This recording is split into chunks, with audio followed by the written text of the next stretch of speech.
because you've got comedians now and you've got entertainment, and you're talking to young people. It's like, this is very strange.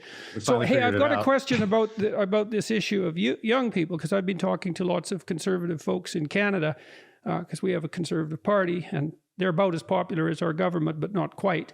And I've mentioned that I believe that their fundamental problem is that they can't figure out what they have to offer to young people. But it seems to me that what they have to offer is this notion. It's something like paternal encouragement. It's like, we really think you could be something if you behave properly in some essential sense. And we really believe in you as an individual in alignment with your traditions more than we believe, let's say, in the utopian promises of government per se as a problem-solving enterprise. And I think one of the things I've really noticed, and I get a lot of letters from people, is that, and this just about killed me when I was on my tour, because I'm offering people words of encouragement as individuals, and I had no idea how much starvation there was for that.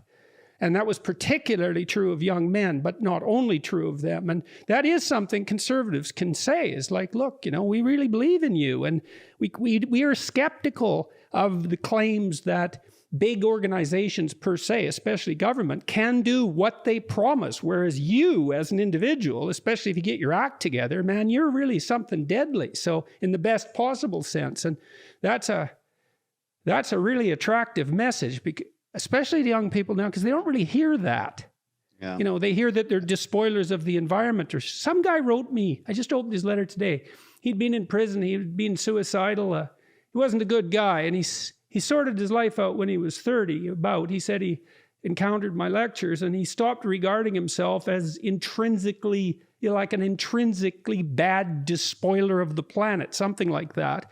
I'm not exaggerating, and he had no idea that maybe there was something to the idea that he had intrinsic value, and he quit all his idiocy, stopped drinking and stopped taking drugs, and he got married, he had a kid, and he's got a job, and conservatives have something to offer young people, and they just don't know how to get it across.